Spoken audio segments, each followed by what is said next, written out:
생활의 근간이 흔들릴 때, 생활의 근간이 흔들릴 때라는 제목으로 하나님 말씀 증거하도록 하겠습니다. 우리가 무엇을 의지하고 있는지를 알 수 있는 것은 없어져 보면 알 수 있다는 것입니다. 이렇게 나무 판대기 같은 걸로 어떤 사람이 이렇게 의지하고 있어요. 저게 진짜 의지하는 건지 아니면 의지하는 척하는 건지 어떻게 알죠? 갑자기 의지하고 있는 것을 갖다 탁 쳐버려요. 그리고 진짜 그 벽을 의지하고 있던 사람이면 꽈당 하고 넘어지겠죠. 그러나 쇼하고 있는 사람, 이렇게 의지하는 척하고 있는 사람은 벽을 치더라도 뭐 꼼짝도 안 하겠죠. 실제로 그런 일이 있다는 것입니다. 우리가 하나님 의지한다, 뭐 말씀을 의지한다. 그런데 말씀도 들리지 않고 그랬는데도 뭐 아무렇지도 않다. 그러면 의지하는 척했던 거고, 진짜 하나님을 의지했었는데 그 의지한 바가 이렇게 우르르 무너져 버릴 때 우리가 흔들려 버려야죠. 중심이 다 무너져 버려야 된다라는 것입니다. 그게 진짜 의지하는지 아닌지를 알 수 있다라는 것입니다. 인생을 살다 보면은 내가 의지하고 있는 근간들이 이렇게 와르르 무너질 때가 있다는 것입니다. 근간이 뭐예요? 뿌리 근자, 뿌리와 간이 뭐죠? 간이 줄기라는 뜻인데 줄기간. 또 다른 말 하면 뭐 등뼈라는 뜻도 있습니다. 그래서 우리 일상으로 쓸 때는 뿌리와 기둥 이렇게 얘기할 수 있죠. 뿌리, 베이스, 그다음에 또 하나 기둥 같은 거. 이 두 가지. 이게 근간이에요, 근간. 그러니까 우리의 근간이, 삶의 근간이 이렇게 무너질 때가 있습니다. 예를 든다 그러면은 뭐 욥기 요즘에 하니까 욥이 그랬죠. 삶의 근간이 다 무너져 버렸습니다. 그가 의지했던 것들이 뭐가 있을 것 같아요? 의지했을 법했던 것들이 재산 다 날아가 버렸죠. 자녀, 10자녀 다 날아가 버렸죠. 그다음에 몸의 병. 자세히 읽어보니까 발바닥부터 정수리까지 머리끝까지죠. 종기가 났답니다. 그래서 얼마나 가려운지 박박 긁었다. 여러분 그 가려움증 알아본 적 있습니까? 막 가려움 미치죠. 그죠? 막 피가 나는지 알면서도 불구하고 피 나는 고통보다 가려움이 더 괴로우니까 피를 낼 때까지 막 긁잖아요. 그러니까 우리 맨살을 갖다가 이렇게 막 긁어가지고 피가 날 정도면은 얼마나 고통스럽겠어요. 근데 그 고통보다도 가려움의 고통이 더 크니까 그걸 하는 거죠. 기왓장으로 긁었다잖아요. 그러니까 뭐 건강도 잃어버리고 삶의 모든 것들을 다 잃어버렸다라는 것입니다. 그렇지만 욥은 뭐 항상 고백하잖아요. 내가 재물 잃었지 믿음 잃었냐. 주신 자도 하나님이시고 거두신 자도 하나님이시라고. 내가 그의 이름을 찬송할지라. 1장 21절에 고백하지 않습니까? 이게 뭐예요? 근간이 무너졌을 때 그의 믿음이 진짜였다는 것을 고백했죠. 제가 요즘에 욥기를 묵상하다 보니까 욥하고 다윗하고 되게 비슷해요. 다윗도 이렇게 삶의 근간이 무너지는 경험을 했고, 욥도 그렇고 다윗도 그렇다는 건 우리도 그렇다는 거죠. 우리 인생 가운데도 이렇게 내 삶의 근간이 무너졌다라고 느낄 때가 종종 있다는 것입니다. 욥은 이렇게 무너진 거 다 아시죠? 뭐 욥만 고난이 아니죠. 다윗도 자기가 믿을 만한 거, 의지할 만한 거, 근간이 그 내적으로는 2가지가 무너진 것 같고, 오늘 본문 보니까 외적으로는 3가지가 무너진 것 같아요. 그래서 가지수는 더 많은 것 같아요. 총 5가지가 무너졌어요. 첫 번째는 그의 그 지위가 무너져요. 지위가. 자기가 쌓아놨던 지위가 있지 않습니까? 뭐 지위랄 것도 없다. 뭐 이렇게 말할 수 없죠. 골리앗을 물리친 거. 대단한 지위죠. 그리고 군대 장관이 되지 않았습니까? 거기다가 사람들에게 신뢰를 받고 사랑받고 존경받고 인정받고 뭐 노래 주제가 됐잖아요. 사울은 천천 다윗은 만만. 거기다가 약간은 보장됐죠. 보장된 인생이었습니다. 근데 사울 왕이 그를 죽이고자 하고 도망자가 되는 바람에 물거품이 돼버렸어요. 여러분 나름대로 인생에 보장된 것들이 뭐 있잖아요. 그런 거 없습니까? 뭐 통장에 돈이 많다. 아니면 난 인맥이 좋다. 아니면 뭐 우리 가족들이 뭐 다 잘 산다. 나 체력이 너무 좋아가지고 뭐 문제가 없어. 뭐 이런 거. 그것도 아니면 뭐라 그런가. 뭐 나는 너무 예뻐. 뭐 이런 거. 나는 너무 멋있어. 그것도 약간의 재산 아니에요? 이렇게 호의를 주니까. 그러니까 자기가 믿고 의지할 만한 게 있어요. 어떤 사람은 난 노래를 잘 불러. 뭐 나는 뭐 운동을 잘해. 나름대로 그런 걸로 사람들에게 이렇게 힘을 모을 수 있다 그러면 그게 삶의 근간 아니겠어요? 그런 거 의지했는데 그걸 다 잃어버렸어요. 그러니까 삶의 지위를 다 잃어버렸다고. 첫 번째 큰 위기죠. 두 번째, 이 사람 남자거든요. 영적 자존심 이거 이러면 다 잃어버린 건데 지탱하는 힘이 자존심일 수도 있거든요. 정신력이잖아요. 이거 놓치면 끝나 이런 건데 영적 자존심이 있었잖아요. 하나님 믿고 의지한다라는 거. 근데 이리저리 쫓기다 보니까 나중에 블레셋 땅까지 쫓겨갔죠.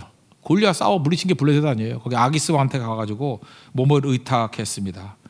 그런데 그 신하들이 뭐라 그래요? 21장 얘기인데 신하들이 저 노래 주인공이라고 사울은 천천 다윗은 만만 그러고 골리앗 물리쳤던 영웅 아니냐고 저는 살려두면 안 됩니다 라고 하는 걸 또 귀는 좋아가지고 엿들었어요. 하여튼간에 다윗은 하여튼 이 감각이 뛰어나 또 엿들었어 그거를. 그래서 두려움이 확 밀어닥쳤다 그러지 않습니까? 그래서 아카데미 연기 대상을 탈 만한 일들을 행하죠. 그죠? 미친 척 한다고 미친 척. 그죠? 그래서 뭐 대문에 그적거리고 그적거리게 뭐 하는지 몰랐어 이렇게 그적거리고 침 질질 흘리고 침 어떻게 흘리면 되죠? 누가 그러더라고 입 벌리고 가만히 있으면 힘이 흘러야 된다고. 해봤더니 잘 안 되더라고. 그죠? 그 연기 대상이에요. 그죠? 또 침을 이렇게 흘려? 해가지고 흘려버리고. 그랬더니 아기스가 뭐라 그래요? 얘 이놈아 우리 땅에 미친놈이 없어가지고 미친놈 하나 더 하려고 데리고 왔냐? 참 성경도 유머가 있죠. 미친놈이 부족해서 미친놈을 더 데리고 오려고 그러냐? 쫓겨나 버렸어요. 그 연기할 때도 그렇고 쫓겨날 때도 그렇고 다윗이 골리앗 물리친 영웅 아니었습니까? 칭송받고 비참했겠죠. 영적 자존심이 무너지는 거야. 내적으로 자기의 지위가 무너져 버렸고 영적 자존심도 무너져 버렸고. 그래서 외적인 거 자기가 의지할 만한 관계가 다 끊어져 버리잖아요. 첫째는 멘토 사무엘. 사무엘에게 갔더니 또 자객 보내잖아요. 그래서 사무엘 헤어졌어요. 이제 다시는 만날 수 없는 관계. 왜냐하면 사무엘하고 다윗하고 만나는 걸 감시하니까. 그죠? 정보부에서 감시한다고. 만나면 잡아가려고. 그러니까 멀리서 뭐 기도로 동역자가 될지는 모르지만 사무엘을 만날 수가 없습니다. 자기 스승을 만날 수 없다. 멘토를 만날 수 없다. 이게 힘든 거죠. 그래서 오늘 스승의 날인데 그죠? 멘토를 만날 수 없다. 이게 참 답답한 거죠. 그런 어려움. 그러니까 두 번째가 뭐예요? 그 외적인 거예요. 아내 미갈을 만날 수 없습니다. 미갈이 사울의 딸인데 여자의 촉이 있는 것 같아요. 집으로 도망쳤더니 또 자객을 보낸다 그러죠. 잡아가려고. 그랬더니 뭐라 그래요? 내 촉에 의하면 오늘밤 여기 자면 내일 아침에 죽는다고. 도망치라고. 그래서 창문으로 도망을 치게 됐죠. 그리고 뭐 같이 갑시다 뭐 그러지 않았겠어요? 여보 같이 갑시다 그랬더니 아니에요. 같이 갔다 둘 다 죽어요. 뭐 아주 영화 같아요. 그죠? 먼저 가세요. 그리고 내가 시간을 벌어줄 테니까. 그러고 난 다음에 어떻게 하죠? 그 우상 성경 드라빔 같은 게 있었는가 봐요. 그러니까 이 여자가 이게 믿음이 좋지는 않아. 집안에 우상이 있으니까. 우상에다가 염소털 쇼를 한 거죠. 이불 뒤집어 씌우고 병 났다. 보냈더니 사울이 뭔가 낌새가 이상하죠. 왜냐하면 그 아버지의 그 딸이니까. 날 닮아서 걔는 거짓말을 잘하는 애야. 그죠? 침상채 갖고 와. 가봤더니 열어봤더니 이게 뭐 우상에다가 염소털로 만들었던 가짜였죠. 어떻게 됐느냐 그랬더니 또 거짓말하죠. 내가 뭐 거짓말하고 싶어 거짓말한 게 아니라 나 안 보내주면 죽여버린다 그랬다고. 그죠? 죽여버린다 그랬다고. 아버지 내가 죽을 수는 없잖아요. 그래서 할 수 없이 거짓말했다고. 뭐 이런 식으로 해서 하여튼 거짓말 아버지의 거짓말 딸. 어쨌든 간에 뭐 이때 다윗의 첫 번째 부인이 미갈이잖아요. 그러니까 조강지처와 헤어지게 되는 거고 이거 이후에 같이 못 살았어요. 계속해서 어려움 당해가지고 가정에 아픔이 있는 거죠. 여러분 이 살다가 이 가정의 아픔만큼 힘든 게 어디 있겠습니까? 지금 우리가 뭐 의미가 어떤 건지 모르지만 이렇게 가정이 온전한 가정이 깨져버리면 거기서 오는 외로움 그 다음에 뭐 괴로움 그런 거 있잖아요. 그죠? 뭐 그런 얘기들 있지 않습니까? 뭐 그런 거 되게 많이 있던 것 같은데 뭐라 하더라? 결혼을 뭐 무지하게 경솔하게 한다며? 경솔하게. 그래서 옛날에 이건 뭐 농담인데 농담 같지도 않고 저는 슬프더라고. 판단력이 없어서 결혼을 한대. 그리고 인내력이 없어서 이혼을 하고 기억력이 없어서 재혼을 한대. 슬프죠. 판단 잘해야 돼요. 판단이 뭡니까? 기도하고 하나님 성령의 능력을 길러서 판단을 잘해야 돼. 누구하고 결혼하냐에 따라서 인생에 굉장히 많은 변화가 있거든요. 그러니까 뭐 허다가 멀쩡한 남자 그게 중요한 게 아니죠. 믿음, 뭐 성격 이게 잘 맞아야겠죠. 같은 방향을 향해서 걸어가는지 판단력이에요. 이건 판단력은 지혜거든요. 지혜와 총명을 주세요. 그래서 결혼할 때 정말 기도 많이 해야죠. 뭐 포르투갈 속담이라 그러대. 뭐 바다 나갈 때 한 번 기도하면 결혼할 때 2번 하라며. 아니 그거 아니다. 바다 나갈 때 한 번 기도, 전쟁터 나갈 때 2번, 결혼할 때 3번 하라 그랬던가. 그 얘기는 1번, 2번, 3번이 아니라 3배겠죠. 바다 나갈 때도 위험하잖아요. 기도해야겠죠. 전쟁터 나갈 때 더 위험하죠. 더 많이 기도해야겠죠. 근데 결혼이 바다보다 전쟁보다 더 위험한 거니까 판단력이 중요하다는 거죠. 더 많이 기도하라. 요즘에 그런 것도 없는 것 같아요. 그냥 대충 하려고 그러니까 위기 상황에 놓이는 거죠. 그리고 결혼 생활이 중요한 건데 결혼한다고 다 끝나는 거예요? 결혼식이 끝나는 게 아니죠. 사는 게 더 힘들어요. 인내력이 있어야 되거든. 내가 생각했던 그 놈이 아니에요. 내가 생각했던 그 여자가 아니에요. 그러니까 인내해야죠. 인내, 근육. 결혼 생활을 유지할 수 있는 근육이 있어야 되는데 그게 없어서 이혼하고.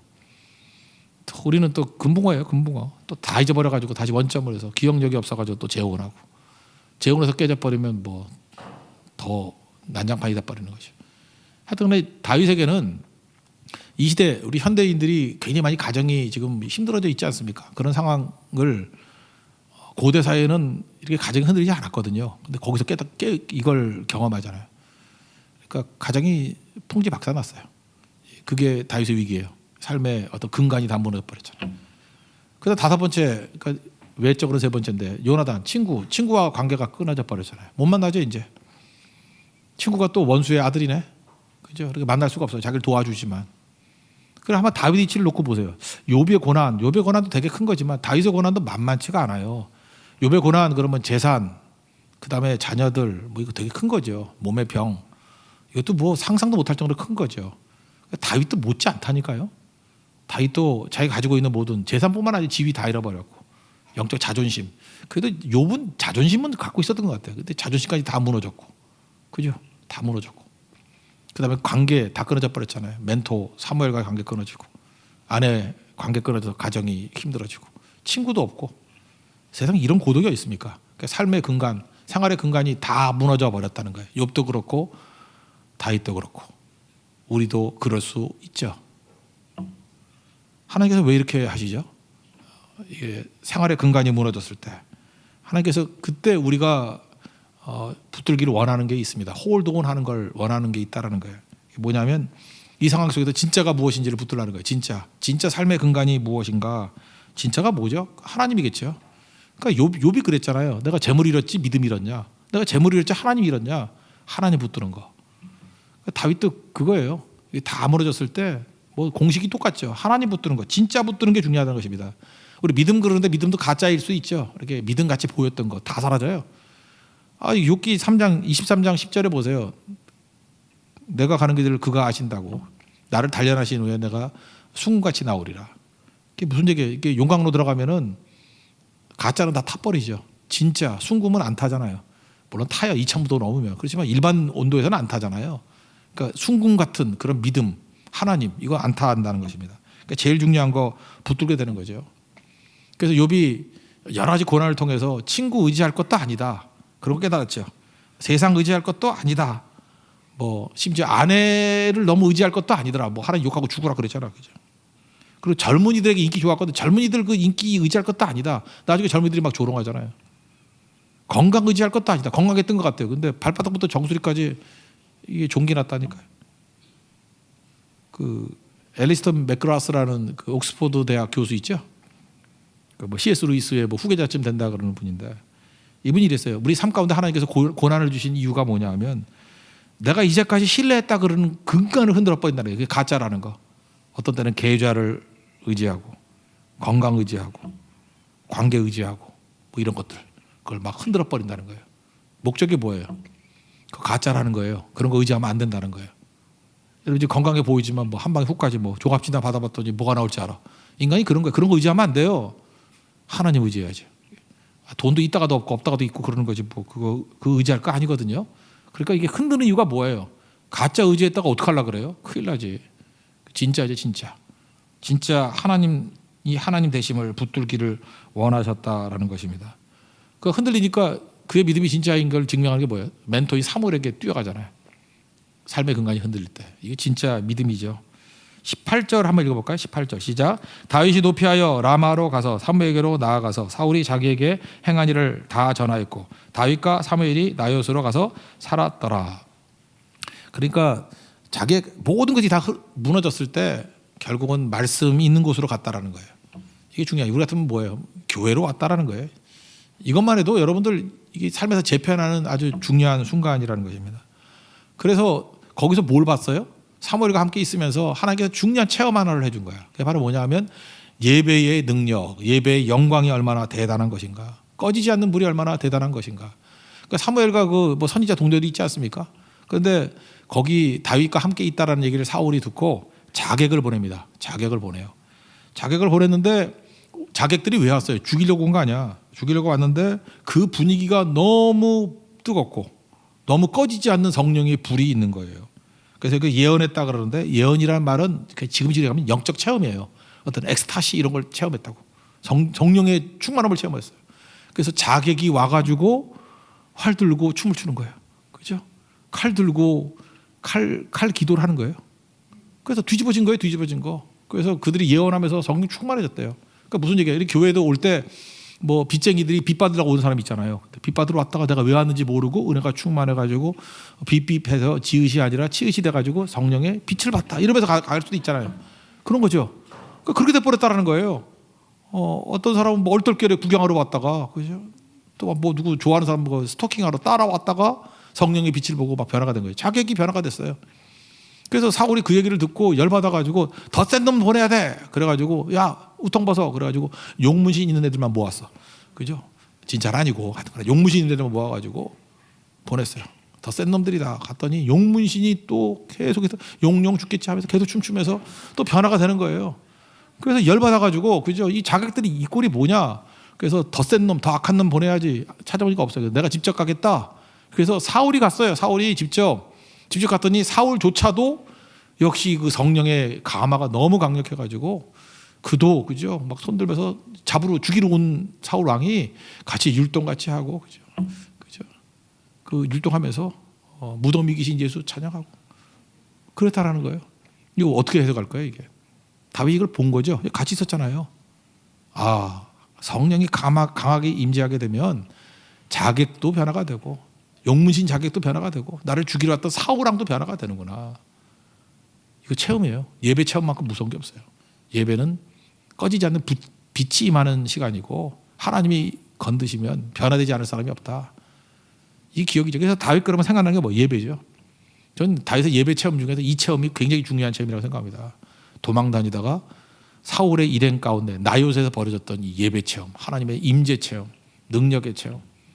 그렇다면 이제는 광야에 있다 할지라도 굴에 있다 할지라도 다윗은 맨날 뭐 하고 있어요? 이때 체험이 재현되기를 원합니다. 안 될 게 없죠. 우리도 마찬가지입니다. 여러분 아무리 힘들고 어렵다 할지라도 이런 성령의 임재의 체험이 있으면 일어나게 될 것입니다. 믿습니까? 이 체험에 이 체험. 이거보다 중요한 건 없다라는 것입니다. 그러니까 뭐 놀라운 일들이 벌어지죠. 그래서 속담에 뭐라 그랬다 그래요? 뭐 사울도 선지자냐? 뭐 이랬다면서. 이거 재밌으니까 한번 읽어봅시다. 우리 20절부터 24절까지 끝인데 한번 다 읽어봅시다. 시작. 사울이 다윗을 잡으러 전령들을 보냈더니 그들의 선지자 무리가 예언하는 것과 사무엘이 그들의 수령으로 선 것을 볼 때 하나님의 영이 사울의 전령들에게 임함에 그들도 예언을 한지라. 어떤 사람이 그것을 사울에게 알림해 사울이 다른 전령들을 보냈더니 그들도 예언했으므로 사울이 세 번째 다시 전령들을 보냈더니 그들도 예언을 한지라. 이에 사울도 라마로 가서 세구에 있는 큰 우물에 도착하여 물어 이르되 사무엘과 다윗이 어디 있느냐? 어떤 사람이 이르되 라마나요스에 있나이다. 사울이 라마나요스로 가니라. 하나님이 영이 그에게도 임하시니 그가 라마나요스에 이르기까지 걸어가며 예언을 하였으며 또 그가 그의 옷을 벗고 사무엘 앞에서 예언을 하며 하루 밤낮을 벗은 몸으로 누웠더라. 그러므로 속담에 이르기를 사울도 선지자 중에 있느냐 하니라. 그러니까 성령의 임재 예배의 능력을 체험하게 되었다는 것입니다. 이것도 그러면 기회죠. 하나님께서 사울에게 주신 기회예요. 성령 체험하는 기회, 예배의 능력을 체험하는 기회, 예수의 빛을 체험하는 기회. 이거 붙들어야 되는데 잠깐 체험하고 또 돌아선 거죠. 아직 은혜가 남아있는데. 여러분 그래 지금도 여러분들 뭐 낙심하고 좌절하고 막 이래가지고 어렵지만 이렇게 금요철에 나왔더니 하나님께서 은혜의 체험을 보여주시더라. 눈물을 보여주시고 뜨거움을 주시고 마지막 기회예요. 그럼에도 불구하고 또 세상 향해서 질주한다 그러면 여러분 끝장이에요. 그 기회 주시는 거거든요. 그 불씨 받는 거예요. 불씨 받는 거. 그래서 그 불씨를 잘 보존해야 돼요. 성령을 소멸치 말고 그랬잖아요. 데살로니가전서 5장 19절. 그죠? 성령을 소멸치 아니하는 거. 이 불 받는 시간이에요. 오늘 여러분 불씨를 작은 불씨를 할지라도 그 불씨를 받고 이거를 계기로 삼아서 불타오르는 인생 되는 하나님의 종 되기를 바랍니다. 그게 사는 길이라는 거예요. 그 두 번째 유익이 뭐예요? 하나님께서 이렇게 삶의 기반 다 무너지게 만든 거. 가장 중요한 진짜를 아는 거, 진짜 하나님을 알게 만드는 거. 그죠? 예배가 진짜라는 걸 알게 만드는 거. 그러니까 하나님에 관한 거죠. 살아계신 영성 이런 거 깨닫게 만든 거고. 두 번째는 세상을 알게 만들었어요. 세상. 다윗이 되게 순진하거든요. 순진하게만 하면 안 되죠. 성경은 뭐라 그랬어요? 뱀처럼 지혜롭고 비둘기처럼 순결하라. 그러니까 순진할 때 특징이 뭐냐면 세상이 다 나 같은지 알아. 그래서 신앙생활을 할 때도 이렇게 순진한 게 뭐냐면 내가 주님 앞에 충성하고 내가 정직하고 내가 회개하면 만사 형통 이럴 줄 알아요. 그러니까 세상이 나 같은 사람만 사나? 세상이 어때요? 이게 공중의 권세 잡은 자가 지배하는, 마귀가 지배하는 곳인데, 그러니까 시기 질투 이런 게 있는 거죠. 잘하면 칭찬해 준다. 이거 순진한 얘기예요. 지금도 교회가 순진한 사람 되게 많아. 교회가 뭐 구제 활동 열심히 하고 대사회 이미지 좋게 만들면 세상이 박수 쳐주는 줄 알아. 세상이 박수를 쳐주는 게 아니고요. 세상이 진짜 미운 교회가 있어. 그 미운 교회를 이용해서 요놈 칭찬해 주면 요거 칠라고. 이거 사라지면 그놈도 쳐버려요. 순진한 소리 하지 마. 세상에 교회를 향해서 박수를 쳐본 적이 없어. 아무리 잘해도 초대교회 보세요. 뭘 잘못한 게 있어요. 근데 핍박해서 죽이고 했잖아. 제가 어렸을 때도 핍박이 있었지만 그 다음에도 핍박이 있었고 지금도 핍박이 있고 또 있을 거예요. 그 한동안 정부하고 너무 한의문으로 간 게 이상했던 거야. 그게 이상한 거죠. 그게 뭐 콘스탄틴 대제 이후에 그 로마 기독교가 타락했듯이 그 미럴로 가는 게 별로 좋은 것도 아니에요. 뭐 그다 뭐 싸울 것도 아니지만 제대로 믿으면요 경건하게 살고자 하면 핍박받게 돼 있습니다. 왜? 세상하고 관이 틀리기 때문에, 철학이 틀리고 가치가 틀리기 때문에 다른 거 모르는데 어떻게 칭찬해 주겠냐고. 그게 말도 안 되는 거죠. 다윗은 순진했어요. 내가 하나님 잘 섬기고 충성하고 그러면 칭찬받고 만사형통되고 다 문제가 없을 거다. 근데 뭐가 있어요? 사람의 마음 가운데 시기심이 있어요. 질투심이 있어요. 잘 되면 잘 될수록 더 미운 거야. 그래서 여러분들 그러죠. 신앙생활 하면서도 나 이해를 못 하겠다고. 내가 헌금을 안 해, 예배를 안 드려, 뭐 충성을 안 해, 다 해. 그러니까 다 하니까 욕먹지. 그거 못하는 사람은 얼마나 시기 질투심에 불타오르겠어. 그렇지 않아요? 거기다가 또 예쁘기까지 하고 잘생기기까지 죽이고 싶지. 그냥 염산 준비하고 싶지. 그래요 사람이. 그러니까 이해를 못한다고. 이해를. 세상이 그래. 세상은 남 잘 되는 거 별로 좋아도 안 하고 그런다고요. 이거 요나단도 순진했던 것 같아. 아버지한테 지금 다윗이 뭘 잘못했다고 오해를 했기 때문에 아버지가 그런 줄 아는 거라고. 순진하죠 요나단도. 다윗과 요나단 둘 다 순진해. 그래서 아버지한테 칭찬해주고 그런 거 아니에요. 그랬더니 아버지가 제정신일 때는 알아듣죠. 제정신일 때는. 근데 그 속에 내면에 이 사탄이 지배하고 있는 그 또 다른 자아가 있다는 걸 모르는 거죠. 그러니까 다윗도 순진함, 요나단도 순진함. 그런데 이런 삶의 근간이 무너진 걸 통해서 순진함에서 깨어나서 세상이 무엇인지를 명확히 알게 돼요. 이게 되게 중요한 거죠. 먼저 다윗과 요나단이 순진했던 거 한번 읽어봅시다. 4절부터 6절까지 읽겠습니다. 시작. 요나단이 그의 아버지 사울에게 다윗을 칭찬하여 이르되 원하건대 왕은 신하 다윗에게 범죄하지 마옵소서. 그는 왕께 득죄하지 아니하였고 그가 왕께 행한 일은 심히 선함이니이다. 그가 자기 생명을 아끼지 아니하고 블레셋 사람을 죽였고 여호와께서는 온 이스라엘을 위하여 큰 구원을 이루셨으므로 왕이 이를 보고 기뻐하셨거늘 어찌 까닭없이 다윗을 죽여 무죄한 피를 흘려 범죄하게 하려 하시나이까. 사울이 요나단의 말을 듣고 맹세하되 하나님께서 살아계심을 두고 맹세하거니와 그가 죽임을 당하지 아니하리라. 이게 다 된 줄 알았다고 요나단이. 역시 아버지가 오해하셨군. 내가 잘 설명해 줬더니 오해 다 풀리고 아버지가 맹세까지 했어. 여호와 이름을 두고 맹세하겠는데 나 다윗 안 죽이겠다고. 맹세 백날 해봐요. 그죠? 그리고 또 죽이려고 그러잖아요. 정상일 땐 그렇죠. 정상일 때는. 우리 인간도 그래요. 여러분들 만나보면 정상일 때는, 제정신일 때는 다 멀쩡해요. 근데 확 도는 순간이 있죠. 제가 어렸을 때 그 무슨 영화 있어요. 미국 영화 있어요. 헐크라고. 헐크 아세요? 평상시는 멀쩡해. 근데 뭐 방사능으로 유전자 뭐 변형이 일어났대. 그래서 얘는 가만히 있다가 화가 나면은 갑자기 옷이 막 찢어지면서 막 이렇게 되고, 여자분들이 맨날 궁금해서 근데 바지는 왜 안 찢어지냐고. 바지가 찢어지면은 문제가 많이 생기잖아요. 방송 금지에, 방송이 안 돼. 바지가 찢어지면. 그죠? 그냥 스판덱스로 만드는 바지라고 생각하면 될 거 아니에요. 그죠? 막 찢어지고 막 그렇게 됐어요. 그래서 저는 헐크 보면서 우리 때는 굉장히 영성에 도움이 됐어요. 인간은 두 얼굴을 가지고 있다. 화나면 헐크 된다. 그죠? 화나면 저렇게 된다. 인간이 그래요. 이게 멀쩡할 때하고 화났을 때하고 마귀에게 사로잡힐 때하고 달라요. 다른다고. 그러니까 사울왕이 그랬죠. 정상적일 때 누가 이렇게 말 못한대? 여러분 그 무슨 그 교도소나 이런 데 가보면요. 제가 아는 친구분이 그 교도소에서 뭐 여러분들 이름만 말해도 아는 그 유명한 뭐 살인범 있어요. 그 사람 책 쓰고 있는데 지금 그 만나보면 그렇대요. 너무 좋대요. 너무 좋고 그렇게 온화하고 그럴 줄 모른다고. 근데 종종요 그런 사람이 이제 뭐 가석방돼서 나와가지고 또 범죄 저지르는 경우가 있어요. 그 왜 그런지 알아요? 정상적일 때 만났을 때는 가장 인간적이고 순박해 보여요. 근데 그 안에 뭐가 또 있어. 그죠? 그래서 갑자기 도는 거예요. 확 바뀌는 거예요. 그래서 여러분들 결혼하기 전에 추나추동을 지내야 된다 그러잖아요. 봄, 여름, 가을, 겨울. 좋을 때 만나가지고 나쁜 남자가 어디 있어? 좋을 때. 데이트할 때 그 가장 좋을 때만 만나요. 그 미친 애들도 그때만 1시간만 제정신이 되자. 그럼 제정신이 돼요. 그거. 미친 듯이 집중하면 돼요. 미친 애니까 미친 듯이 집중 잘하거든. 1시간만 정상. 그리고 23시간 미쳐 있고. 그거 어떡할 거예요? 그거. 그러니까 다 지내봐야지. 24시간. 봄, 여름, 가을 다 지내봐야지. 그래서 언제를 체크해야 되냐면 가장 천박할 때, 가장 쓰레기 인격일 때 그거를 견뎌낼 수 있는지 그걸 봐야 돼요. 그거 안 맞는 사람이 있거든요. 그럼 결혼하면 안 돼요. 그거 절대 안 되는 거죠. 근데 지금 이 얘기가 그 얘기예요. 지금 머리 돌았을 때 사울의 모습을 몰랐다라는 거죠. 그죠? 그러고 난 다음에 이제 그의 마음감은 뭐예요? 그러니까 여러분들 시기심 이런 거 키우면 안 돼요. 시기심 키우면요 나중에 저 꼴 보기 싫어. 꼴 보기 싫어가 나중에 살인되는 거야.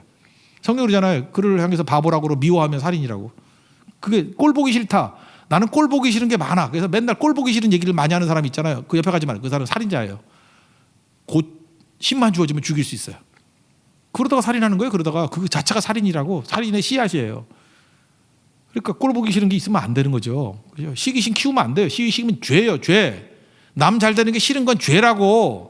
그 죄라고 생각해야지 그거를 무슨 성격이라고. 나는 뭐 질투 많은 성격 아니에요. 죄예요. 죄. 키우면 안 된다고. 그거 키우면 정신병 걸려요. 그 돈다고 머리. 그래서 질투심 많은 사람 그 정신병 확률 무지 높아요. 사울같이 될 가능성 무지 높아요. 이거 잊지 말라고요. 다윗이 이제 알았죠. 이제 몇 번 경험을 이용해서 저게 껍데기하고 속이 다르다. 이제 점점 배워가는 거예요. 뱀처럼 지혜로워져 가는 거죠. 그래서 전쟁에 또 승리를 했어요. 승리를 했으면 다윗도 좀 겸손한 척 해야지. 또 이겼다고 또 난리치고 다니네. 8절 한번 읽어봅시다. 그 난리를 한번 봅시다. 시작. 전쟁이 다시 있으므로 다윗이 나가서 블레셋 사람들과 싸워 그들을 크게 쳐 죽이매 그들이 그 앞에서 도망하니라. 적당히 이기지 뭘 또 쳐 죽여. 이러니 기뻐할 줄 알죠. 기뻐하게 뭘 기뻐해. 사울왕이 열 더 받는 거지. 그죠? 저거 잘하면 잘할수록 죽이는 거라니까요. 다윗도 좀 깨달았던 것 같아. 그러고 난 다음에 연주를 시켰어요. 이 악령이 지배해가지고 단창을 던졌다 그랬잖아요. 근데 연주할 때 왜 악령이 지배했을까요? 미치는 거예요. 이놈이 그 준수하게 생겼다. 얼굴도 잘 생겼어. 전쟁도 잘해. 거기다 또 하프 연주도 또 되게 잘했는가 봐. 그럴 땐 줄 하나 끊어버리고 대충 쳐야 되는데 그죠? 삑사리에서 내고 이렇게 나와야 되는데 너무 음악이 좋아하는 것 같아. 그러니까 음악이 좋으면 위로를 받는 게 아니라 열을 받는 거예요. 저놈은 부족한 게 무엇인가? 살에 공기구멍이 없구나. 그래서 창으로 던져가지고 공기구멍 만들어주려고. 던졌는데 이게 다윗이 지혜로운 거죠. 이제 사울이 겉모습과 속모습이 다르다는 걸 알았죠. 그래서 여기서 중요한 우리 찬양팀이 꼭 배워야 될 중요한 게 있어요. 악보를 외워야 돼요. 악보 쳐다보고 있었으면 죽었어요. 근데 악보를 외우고 계속 하프 연주하면서 사울의 눈빛을 바라보니까 눈빛이 갔어. 연주하다가 창이 날아오는 걸 피했어요. 그래서 우리 찬양팀 잊지 말라고요. 악보만 쳐다보면 죽어요. 죽는다. 창 맞아 죽는다고. 칼 맞아 죽는다고. 그게 중요한 얘기예요. 그래서 악보를 외우라. 그죠? 아니면 죽는다. 우리 성가대도 보면 맨날 그러잖아요. 지휘자 쳐다보라고. 지휘자 안 쳐다보고 맨날 악보만 보면요. 어디서 칼 날라와요. 그죠? 지휘자를 봐라. 그럼 사는 거죠. 이게 되게 중요한 거라고. 그래서 이때 악보 다 외웠다고? 악보 다 외우고 있으니까 전체를 파악할 수 있는 거죠. 우리 찬양팀도 그래요. 이렇게 악보를 다 외워야 돼요. 왜 외우는 게 중요하냐면 성도들과 아이 컨택을 하면서 분위기를 보면서 찬양하는 것과 고개 쳐박고 이거 악보 보면서 하는 거 이게 하루가 땅 차이예요. 그죠? 저건 화살이 좀 날라왔으면 좋겠어. 맞게. 악보 쳐다보는 사람에게. 진짜예요. 여기 다 선량해서 칼이 안 날아오는 거지. 원래 그런 거거든요. 그러니까 다 외우고 준비해야 되는 거예요. 왜 그렇죠? 이제 안 거예요. 세상이 어떤 건지를. 대비하고 있잖아요. 피하고. 그러니까 삶의 근간이 무너졌을 때 다윗은 그것으로 유익을 갖더라는 것입니다. 9절 10절 한번 읽겠습니다. 시작. 사울이 손에 단창을 가지고 그의 집에 앉았을 때 여호와께서 부르시는 악령이 사울에게 접하였으므로 다윗이 손으로 수금을 탈 때 사울이 단창으로 다윗을 벽에 박으려 하였으나 그는 사울의 앞을 피하고 사울의 창은 벽에 박힌지라 다윗이 그 밤에 도피하매. 여기서 이제 세상을 알게 됐죠. 여기 보세요. 삶의 근간이 무너졌을 때 진짜인 하나님을 알게 되고 하늘을 알게 된 거죠. 그리고 세상을 알게 됐어요. 얼마나 깊어진 거예요. Deep and wide. 넓어진 거죠. 세상이 어떤 거예요? 잘한다고 박수 쳐주는 거 아니구나. 내가 충성한다고 만사형통 되는 게 아니구나. 세상에는 시기심, 질투심, 견제 이런 게 있는 세상이구나. 그걸 알았어요. 그럼 어디에 힘써야 돼요? 자랑하면 빼앗기는구나. 지금도 보면요, 믿음이 찰랑찰랑하는 사람이 뭐 좀 생기면 맨날 자랑해. 자꾸 자랑하는 건 뭐냐면 저거 뺏기려고 작정을 했군. 돈 자랑하면 돈 뺏기고요. 여자분들 잊지 마세요. 남자친구 자랑하면 곧 딴 여자가 채가요. 다 뺏기고. 다 뺏긴다고. 다 뺏겨요. 뭐 자식 자랑하면 자식도 어떻게 돼버리더라고. 자랑하면 다 뺏겨요. 히스기야는 대표적인 거 아니에요. 바벨론 사신이 왔을 때. 그때 바벨론이 세지 않았어요. 아수르가 셀 때예요. 보물 창고 열어놓고 다 자랑했어요. 다 뺏기고. 네 자녀들이 뭐 한 가지 돼서 끌려간다며. 진짜 그대로 됐잖아요. 자랑하면 빼앗긴다. 이후부터 다윗이요 묘해요. 자랑이 없어요. 하나님만 자랑하고 바울하고 똑같아요. 내가 십자가만 자랑한다. 예수 그리스도로만 자랑한다. 자기 자랑이 없어요. 엄청나게 돈 많은데 자랑도 안 해. 오히려 그 아들 솔로몬 때 자랑하지 다윗은 자랑이 없어요. 오직 예수님만 자랑, 하나님만 자랑, 성령님만 자랑. 그죠? 그런 인생이 되더라는 거예요. 이게 되게 중요한 거죠. 자랑이 없고 또 하나가 뭐죠? 겸손해져라. 똑같은 얘기죠. 하나님 앞에서 겸손해야 사는 거지. 그래서 여러분들 왜 삶의 근간을 앗아갔냐 하면 겸손해지라고. 겸손해져야 그 이후에 또 쓰임 받는 거지. 겸손하지 않으면 어떻게 돼요? 제명에 못 살아요. 중간에 이렇게 올라가다가 여기저기 자객이 많아가지고 그거 죽는다고. 그래서 하나님께서 지금도 보면 그래요. 어떤 사람을 하나님께서 진짜 사랑하셔서 크게 사용하려고 그럴 때는 겸손할 장치를 마련해 두더라고. 겸손한 장치. 어떤 때는 좀 가난하게 만들 때도 있어. 가난하면 겸손할 거 아니야. 아니면은 뭐 몸이 약하거나 뭐 사도와 같이 육체에 가시가 있거나 뭐 이런 거죠. 그죠? 그때 뭐 눈이 나쁘거나 뭐 간질이거나 뭐 그러잖아요. 저렇게 예수님 잘 믿고 충성하는데 왜 저런 핸디캡이 있지? 저런 가시가 있지? 뒤집어 놓고 생각해봐요. 그 가시 없었으면 기고만장 날뛸 거 아니야. 가시가 났지 창이 나요? 가시가 찔리는 게 낫지 창이 들어와서 목을 치는 게 나요? 가버린다는 거예요. 그래서 세상을 알면서 다윗이 배운 게 뭐예요? 자랑하지 말자, 겸손해야 된다. 또 하나 세 번째는 반면교사예요. 제2의 사울이 되어서는 안 된다.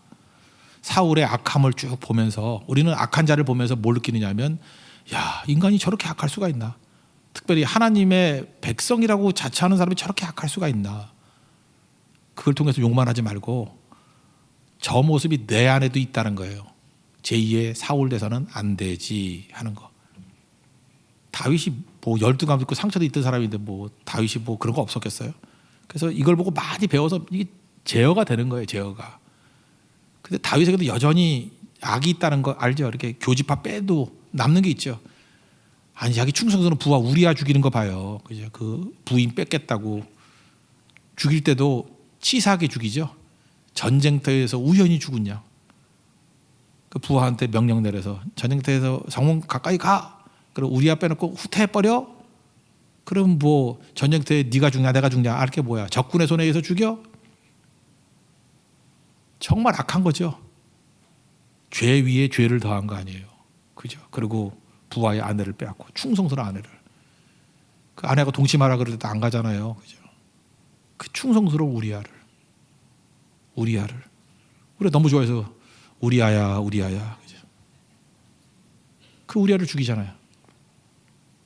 그 다음에 또 묘하죠. 그렇게 사울은 용서해 주면서 또 나발이라고 이름이 좀 나빠서 그러나 나발 좀 무례하게 했다고 그냥 어디서 나발을 물어 그러고 죽여버리려고 그러고. 그죠? 그 다윗 속에도 이런 게 있어요. 또 자랑하려고 하는, 뻐기려고 하는 거. 이거 없다가도 인구조사 뭐 이런 거. 약점들 나오잖아요. 바세바의 범죄. 하나님 앞에서 이렇게 삶의 근간이 무너지는 걸 통해서 인간이 그렇게 약해요. 많은 부분을 다져나가지고 그 정도였던 거예요. 다윗이. 다 다져나가지고. 그러니까 우리도 필요한 게 뭐예요? 하나님께서 내게 삶의 근간을 무너뜨리는 걸 통해서 이렇게 세상이 뭔지를 보여주고 반면교사로 삼으셔가지고 우리가 얼마나 악하고 약한지 알아요? 그 상당 부분을 다져놓은 거라고. 그래도 끝난 게 아니에요. 그래도 여전히 그 죄악의 요소들이 있다고. 그때마다 내 능력이 아니라 하나님의 능력을 의지해서 또 제거하고 그래야 하나님의 능력의 통로가 되고 영광스러운 인생을 살 수 있다는 것입니다. 잘 보니까 다 축복이죠. 이게 무슨 하나님의 징계 이런 거 아니에요. 삶의 근간이 다 무너진 걸 통해서 진짜인 하나님 붙들라는 거예요. 하나님 외에는 아무것도 없다라는 거. 여러분 믿습니까? 그리고 지혜로워지라는 거예요. 세상에 있는 이 세상을 알라는 거예요. 세상을 순진하게 그냥 끌려만 다니지 말고 대비하고 깨어 있으라. 깨어 있는 거죠. 대비하라. 그러기 위해서 필요한 게 뭐예요? 항상 기도하는 거, 예배하는 거, 항상 예배하는 거. 그래서 다윗의 삶 전체가 뭐였어요? 깨어서 기도하고 깨어서 예배할 때는 언제나 싱싱했어요. 왜? 하나님이 진짜라는 걸 알기 때문에. 그리고 세상을 알기 때문에. 하나님 말고 세상을 아니까 승리하는 거예요. 그 다음에 세 번째는 나를 아는 거예요. 나를. 내가 얼마나 연약한 존재인지, 내가 얼마나 죄악된 존재인지를 아는 거예요. 그래서 서게 됐다는 것입니다. 이거 남의 얘기 아니라 마이 스토리예요. 우리 얘기예요.